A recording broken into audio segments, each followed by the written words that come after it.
Menyedihkan. Mungkin itu kata yang cocok untuk menggambarkan manga One Piece chapter 1095 karena banyak hal-hal pilu sekaligus mengejutkan yang kita lihat pada chapter kali ini. One Piece chapter 1095 diberi judul Dunia yang Tak Layak Untuk Ditinggali. Judul chapter merujuk pada sebuah kilas balik yang memperlihatkan yang dilakukan oleh para Tenryubito kepada keluarga Kuma di masa lalu. Baik, sebelum memulai dongeng, sebuah puisi untuk kalian semua. Alkisah di Lembah Dewa. Kita bisa melihat seorang pria yang kelak akan dikenal namanya sebagai Holy Knight para Durjana. Sementara itu terungkap fakta jika mantan Shichibukai Kuma memiliki darah para raksasa di dalam tubuh dan juga dirinya. One Piece chapter 1095 dimulai dengan menampilkan sebuah cover request dengan judul Bagi Mengejar Monyet Squirrel yang telah mengambil hidungnya, di mana pada cover request pembaca pada chapter kali ini kita bisa melihat sedikit hiburan dengan diperlihatkan kemunculan Bagi dalam keadaan marah sedang mengejar seekor monyet. Sebuah cover request yang cukup menghibur untuk menghiasi isi chapter 1095. Masuk ke cerita utama chapter 1095, halaman pertama menampilkan sebuah gambaran kepanikan pasukan angkatan laut berlarian menjauh dari lokasi kemunculan Gorosei Saint Saturn, diiringi dengan sebuah pengumuman dari armada angkatan laut yang mengatakan salah satu 5 tertua Saint Saturn telah mendarat. Laksamana muda dan kapten tetap di tempat. Selagi para prajurit mundur dari pusat, mereka tak layak menerima kehadirannya. Di mana kita bisa menyaksikan sebuah pasukan besar menjauh dari tempat Gorosei Saturn berada. Kemudian Kroco angkatan laut yang tidak jauh dari lokasi berkata sambil ketakutan, bagaimana cara orang itu bisa datang? Aku cuma pernah melihat fotonya. Lalu diikuti oleh Kroco lain yang berkata, dia bahkan melampaui para dewa. Maksudmu pria itu datang dari tanah suci Marizoa? Di saat prajurit angkatan laut sedang berbicara satu sama lain, mereka kemudian dikejutkan dengan kemunculan percikan kilat hitam layaknya Haki Hausoku menghiasi langit Pabriofes, Pulau Egghead. Melihat hal tersebut, salah satu Kroco angkatan laut pun berkata, kilatan hitam apa itu? Itu sangat besar, ucapnya. Lalu kemudian panel manga berpindah ke lokasi tempat Gorosei Saturn berada, melanjutkan adegan chapter sebelumnya dengan menampilkan adegan Jewelry Bunny menangis setelah berhasil menusuk dada Gorosei Saint Saturn. Melihat hal tersebut, semua orang yang berada di lokasi terkejut melihat aksi Jewelry Bunny sambil berkata, "Bunny, apa yang kau lakukan? Saint Saturn telah tertusuk." Melihat hal tak terduga terjadi, kita kemudian diperlihatkan kedatangan 3 Face Admiral Angkatan Laut. Mereka adalah Face Admiral Doberman, Face Admiral Janggut Hitam Lebat, dan Face Admiral Janggut Panjang. Lalu kemudian Face Admiral Doberman langsung memerintahkan pasukan Angkatan Laut mengepung Jewelry Bunny sambil berkata, "Itu pemimpin dunia yang berkuasa di puncak, bersiaplah semuanya." Lalu kemudian kita melihat Gorosei Saint Saturn berbicara kepada Bunny dengan mengatakan, "Diam serangga, kalau aku tak ingin ditusuk, aku pasti sudah menghindar." Kemudian kita menyaksikan mata Gorosei Saint Saturn mengeluarkan aura atau cahaya putih, lalu menyerang tepat ke arah kepala Bunny yang menyebabkan Bunny terluka hingga membuat Jewelry Bunny pingsan.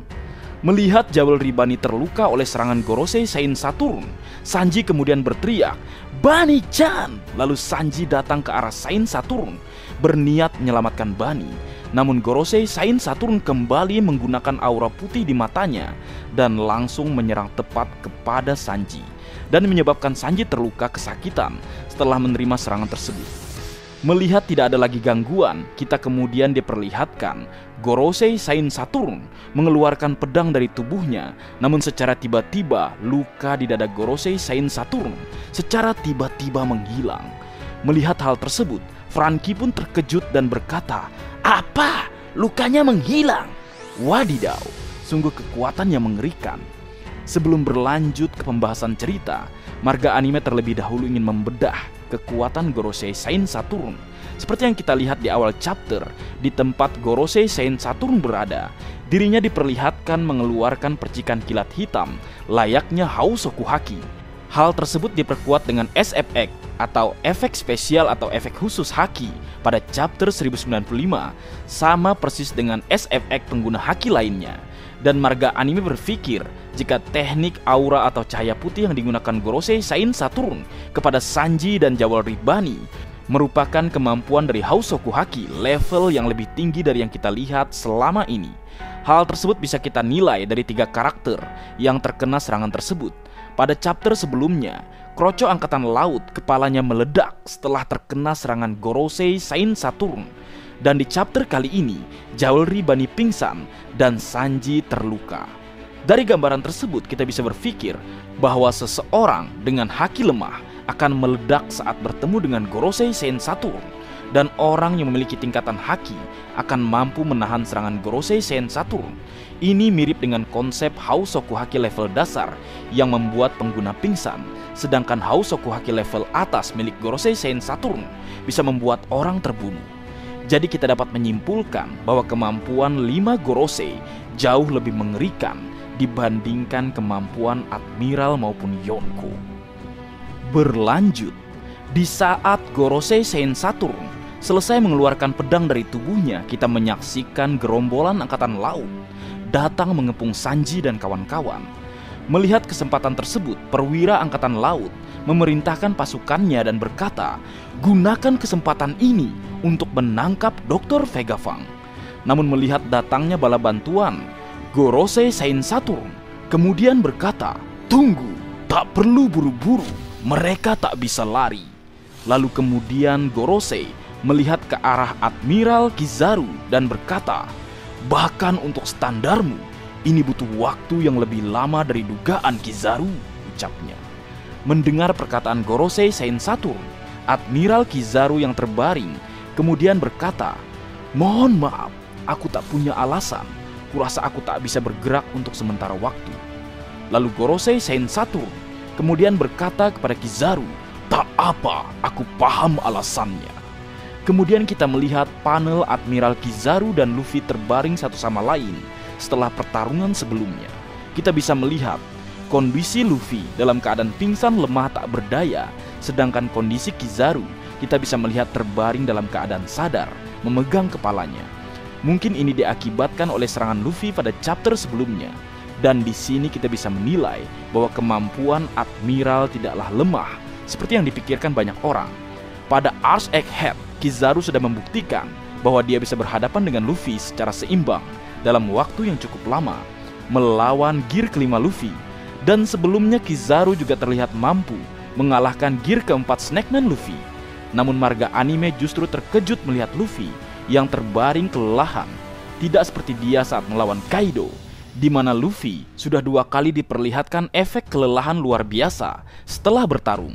Mungkinkah ini efek samping kekuatan Nika yang membuat penggunanya kehilangan banyak stamina?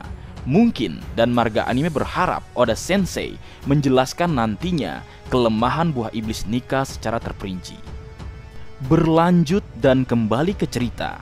Kemudian di saat Gorosei Saint Saturn selesai berbicara dengan Admiral Kizaru, kita kali ini diperlihatkan Gorosei Saint Saturn menatap Luffy sambil berkata, baiklah.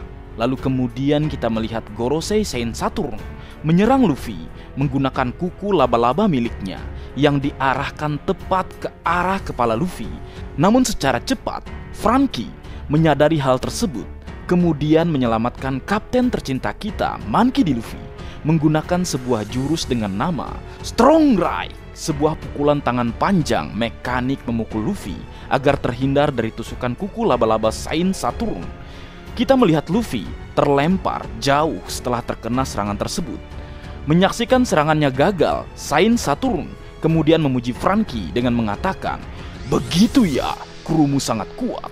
Lalu kita melihat Franky berhasil menyelamatkan Luffy, dan Franky pun berkata, bahkan pemimpin dunia pun mengincar kepala kaptenku.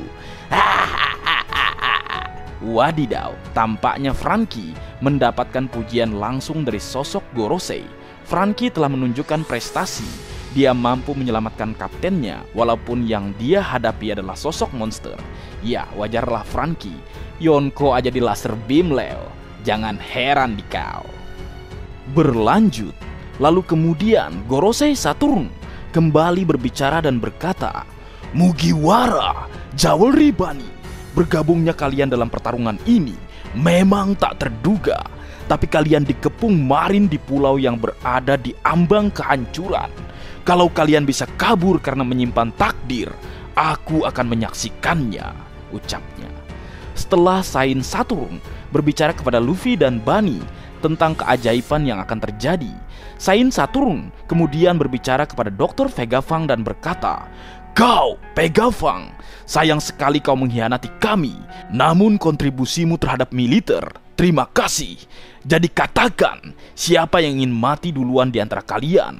Di urutan yang paling menyakitkan, kami ingin kalian mati dengan rasa penyesalan karena menentang pemerintah dunia. Kenapa di saat manusia dilarang untuk melakukan sesuatu, justru mereka melakukannya," ucapnya. Kemudian Saint Saturn mengangkat tubuh Jewelry Bunny dan meremas tubuhnya dan membuat Jewelry Bunny terluka hingga mengeluarkan darah dari mulutnya. Sanji yang melihat hal tersebut berteriak ke arah Saint Saturn dan berkata, "Hei, hentikan!" Lalu Sanji dibuat terkejut bahwa dia tak bisa bergerak.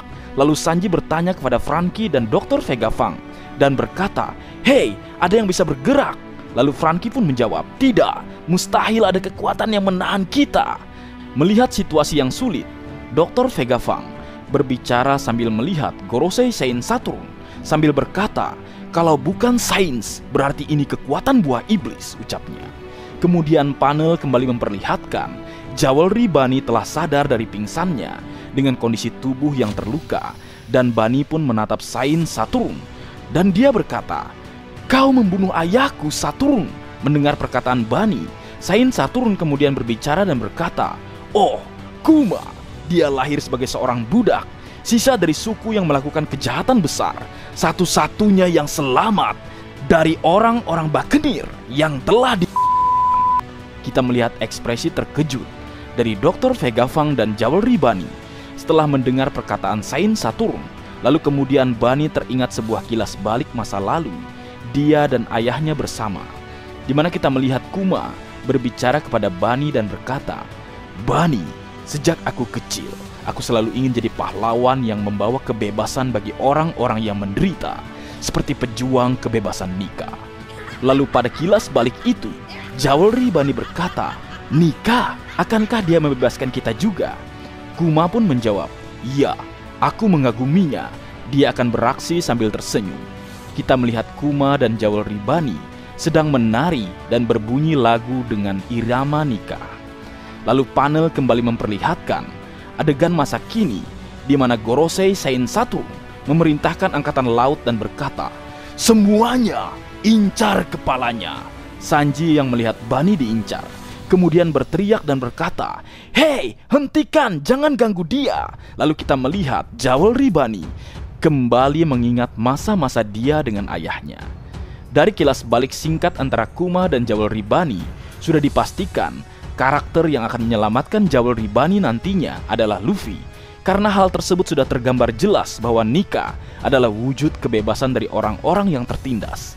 Namun marga anime berpikir bahwa nantinya Kuma juga akan hadir ke Pulau Egghead untuk bertemu dengan Bunny untuk yang terakhir kalinya dan mengatakan kepada Jewelry Bunny bahwa dia masih mengingat kisah-kisah dirinya dengan anaknya. Itulah sebabnya pada Arc Egghead kita memiliki interaksi kisah yang mendalam tentang Kuma dan juga Jewelry Bunny. Berlanjut, masih dengan kilas balik, lalu adegan berpindah ke lokasi lain, tepatnya pada kerajaan Sorbet.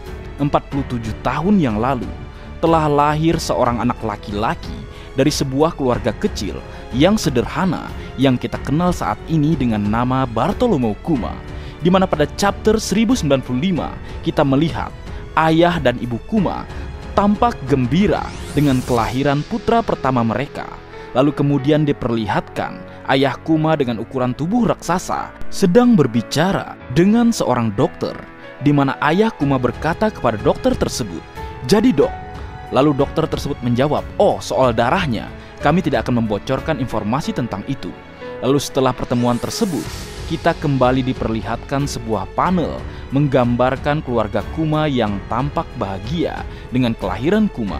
Namun secara tiba-tiba bencana besar menghampiri mereka, di mana dokter yang sebelumnya membantu kelahiran Kuma berlari ke arah ayah Kuma sambil berkata, "Maaf, lari. Pemerintah dunia mengawasi rumah sakit juga." Kita melihat dokter tersebut menangis sambil berkata, "Maafkan aku, maafkan aku." Lalu kemudian diperlihatkan panel pemerintah dunia datang menangkap keluarga Kuma untuk dijadikan sebagai budak di Marizoa karena telah terlahir dari suku yang bernama Bakenir. Kita melihat ayah Kuma, yaitu Klap, berbicara dan berkata, "Aku satu-satunya yang punya darah Bakenir yang mengalir dalam nadiku. Istriku berbeda, tolong lepaskan anakku, tolong," ucapnya. Kita melihat Klap menangis, memohon agar Kuma dan istrinya tidak ditangkap. Berlanjut, lalu kemudian kita berpindah ke lokasi lain di Tanah Suci Marizoa, memperlihatkan Kuma beserta ayah dan ibunya sedang dikurung dengan tubuh dirantai dalam keadaan terluka. Kita melihat gambaran pilu Kuma dan keluarganya menjadi budak pemerintah dunia. Kemudian adegan berpindah memperlihatkan seorang Tenryubito sedang memerintahkan Kuma kecil untuk mengangkat sebuah kotak dengan ukuran yang sangat besar. Lalu Tenryubito tersebut berbicara kepada teman-temannya dan berkata, "Dia adalah budak Bakenir, lihat kekuatannya di usia ini sangatlah kuat." Kemudian kita kembali berpindah ke adegan lain memperlihatkan Kuma kecil sedang disiksa oleh seorang Tenryubito, di mana Kuma hanya bisa menangis kesakitan dengan tubuh penuh luka. Lalu adegan kembali berpindah memperlihatkan Klap datang menghampiri Kuma sambil berkata, "Hei Kuma, bagaimana kabarmu?" Lalu Kuma menjawab, "Ayah, majikanku baik sekali, aku beruntung sekali memilikinya," ucapnya. Kemudian ayah Kuma mengajak Kuma ke sebuah tempat, lalu berbicara berdua dengan Kuma dan berkata, "Kuma, ibumu telah meninggal. Dia di surga sekarang. Dia sudah di tempat yang lebih baik dibandingkan sekarang," ucapnya. Mendengar hal tersebut, Kuma kemudian menangis sejadi-jadinya. Mendengar berita ibunya telah meninggal dunia, lalu Klap kemudian menasihati Kuma sambil berkata, "Hei Kuma, kau kuat, teruslah bertahan dan lanjutkan hidupmu. Pejuang kebebasan akan datang, dia akan menyelamatkanmu." Lalu kemudian panel manga kembali berpindah, kali ini di sebuah ruangan di mana Klap, Kuma dan beberapa budak lainnya sedang dikurung bersama. Lalu kemudian Klap kembali bercerita kepada Kuma tentang pejuang kebebasan. Klap pun berkata, "Dewa Sinar Matahari Nika, itu nama pejuang legenda yang diruntutkan lewat orang-orang Bakenir. Suatu hari dia akan membawa kita ke lautan bebas di bawah matahari. Dia selalu tertawa," ucapnya. Kemudian kita melihat Klap berdiri lalu menari layaknya Nika. Dia bergerak mengikuti ritme dan membuat orang-orang tertawa. "Dum tadum, tadum dum dum," ucapnya. Di saat Kuma tertawa mendengar ayahnya bercerita, secara tiba-tiba salah satu Tenryubito datang menembak Klap tepat di hadapan Kuma. Kita menyaksikan Klap terbunuh secara tragis. Sungguh pilu, Leo. Betapa menyedihkan dan menyakitkannya siksaan yang diterima Kuma dan kedua orang tuanya. Berlanjut, adegan kembali berpindah ke lokasi lain 38 tahun yang lalu, tepatnya di sebuah lautan West Blue, memperlihatkan kedatangan para Tenryubito di bawah lindungan pemerintah dunia dan juga angkatan laut di sebuah pulau yang kita kenal dengan nama Lembah Dewa, God Valley. Setelah berkumpulnya para Tenryubito di Lembah Dewa, kita kemudian melihat salah satu Tenryubito menyampaikan sebuah pengumuman. Lalu dia berkata, "Terima kasih sudah menunggu. Acara sekali dalam 3 tahun. Turnamen pembasmi populasi tahun ini akan diadakan di negara yang tidak berafiliasi dengan pemerintah dunia. Pulau ini tanpa malu memberi nama Lembah Dewa karena kaya sumber daya. Tradisi lama berburu penduduk pribumi akan berlangsung di sini. Negara ini sekarang merupakan properti pemerintah dunia," ucapnya.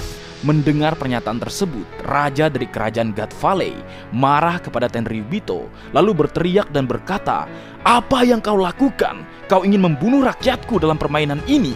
Kalian semua sudah gila, ini negaraku," ucapnya.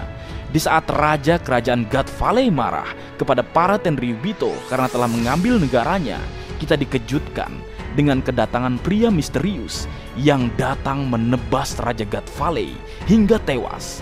Kemudian kita diperkenalkan dengan sosok misterius tersebut. Dia adalah Ksatria Dewa, Saint Vigarland Garling. Saat dia masih muda, Leo, dengan paras tampan dan tampilan membara dengan pedang miliknya, kita menyaksikan Garling muda memiliki rambut setengah bulan dan wajah yang mirip dengan wajah Akagami no Sans. Melihat penyerangan yang dilakukan Garling, salah satu Tenryubito berkata, "Tolong tunggu, Saint Garling, sabar dulu. Kelihatannya kau sudah membunuh raja dari penduduk bumi." Saint Garling mendapatkan pengurangan 10.000 poin di awal. Lalu semua orang tertawa melihat aksi Garling tersebut. Kita juga menyaksikan para Tenryubito wanita sangat menyukai Garling. Tampaknya Garling dan Sang sama-sama disukai banyak wanita. Mendengar dirinya telah mendapatkan pengurangan poin, Garling pun berkata, "Itu cukup untuk mengimbangi peserta lainnya," ucapnya. Kemudian kita kembali mendengar sebuah pengumuman yang mengatakan, "Tahun ini, selain para penduduk, kalian juga akan menyerang budak yang bermasalah." Kita menyaksikan para budak akan dijadikan sebagai mangsa bagi kaum Tenryubito. Mendengar hal tersebut, marga anime justru berpikir kedatangan bajak laut Rock di Sebek ke God Valley untuk Tenryubito tidaklah buruk, karena kita bisa melihat tindakan keji Tenryubito lebih buruk dibandingkan para bajak laut. Kalau kita melihat dari sudut pandang Sebek, tindakan dia justru akan menyelamatkan para budak dan juga penduduk God Valley. Namun Monkey D. Garp dan Goldie Roger pada saat itu justru melawan Sebek yang secara tidak langsung.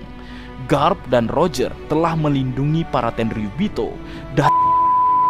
Bagaimana menurut kalian, Leo, dari sudut pandang Sebek? Apakah kalian berpikir dia jahat atau tidak? Tulis di kolom komentar. Kemudian pada salah satu panel, marga anime menemukan salah satu hal yang menarik, yaitu kotak hadiah yang dibawakan oleh para Tenryubito ke God Valley. Terdapat 6 kotak harta karun yang menurut marga anime itu adalah kotak yang berisikan buah iblis. Hal ini diperkuat dengan salah satu dialog dari Big Mom kepada Kaido pada chapter 999, di mana Big Mom menjelaskan pada saat berada di God Valley, Big Mom memberikan Kaido sebuah buah iblis, yaitu buah iblis Mythical Zoan Uo Uonomi model Seiryu. Lalu marga anime juga berspekulasi buah iblis yang dimakan Kuma juga merupakan salah satu buah iblis yang ada di kotak harta karun tersebut. Karena dari penjelasan Dr. Vega Fang pada chapter 1075 yang menjelaskan bahwa kekuatan yang terdapat pada buah iblis Kuma itu sangatlah hebat dan langka. Jadi ini memperjelas bahwa 6 kotak harta karun tersebut berisi buah iblis kuat dan juga spesial. Namun marga anime tidak bisa menebak 4 buah iblis dari kotak lainnya. Marga anime berharap Oda Sensei akan mengungkap isi dari kotak harta karun tersebut pada kilas balik kali ini. Menarik untuk ditunggu. Lalu kemudian kita kembali berpindah di suatu tempat di God Valley, tempat Gorosei Saint Saturn berada, di mana salah satu agen Silverfall datang kepada Gorosei Saint Saturn dan berkata, "Pak, kami sudah menangkap anak yang kabur itu, anak suku Bakenir." Lalu adegan kembali berpindah di sebuah tempat di God Valley, di mana para warga berhasil menangkap Kuma yang sebelumnya melarikan diri. Di mana adegan ini adalah adegan yang kita lihat pada chapter 1074. Kita bisa menyaksikan warga God Valley marah kepada Kuma dan berkata, "Brengsek, kenapa kau mencoba kabur? Ini tanggung jawab yang kita bersepuluh harus pegang. Kalau kau kabur, kami akan mati juga." Lalu kemudian kita diperlihatkan dengan kedatangan 2 sosok anak kecil seusia Kuma. Mereka adalah seorang budak, Emporio Ivankov, dan seorang budak dengan nama Jinny, sedang berteriak ke arah Kuma dan berkata, "Hei, tahan di situ. Kudengar Bakenir punya darah raksasa." Lalu Jinny berkata, "Begitu ya, jadi kau hadiah untuk tahun ini. Kudengar kau dari suku Bakenir." Mendengar teriakan dari Ivankov, Kuma yang sebelumnya pingsan kembali sadar dan melihat ke arah Ivankov dengan tatapan kosong. Kemudian Jinny berkata, "Kakakku ini lumayan besar loh." Lalu Ivankov membalas, "Tunggu, itu cuma wajahku. Lihatlah orang-orang ini, kenapa semuanya orang-orang yang memiliki ekspresi sedih dan pasrah."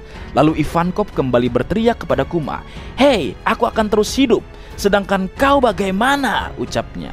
Lalu chapter 1095 ditutup dengan pesan narator, orang yang Kuma temui saat di neraka. Wadidaw, ending yang mengejutkan. Kedatangan dua sosok yang berperan penting bagi karakter Kuma. Di sini kita melihat awalan dari dimulainya pergerakan pasukan revolusioner di masa depan. Dan marga anime juga dikejutkan dengan fakta bahwa Ivankov dulunya juga seorang budak, sama seperti Kuma. Dan bagaimana dengan Monkey D. Dragon?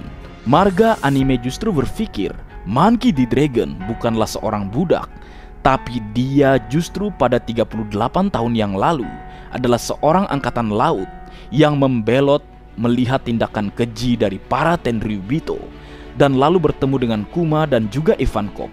Ini diperjelas terbentuknya pasukan revolusioner atas kemarahan Dragon terhadap Tenryubito dan Ksatria Dewa. Dan pada chapter kali ini kita akhirnya mengetahui nama suku dari Bartholomew Kuma adalah Bakenir, salah satu dari 3 suku terkuat di dunia One Piece.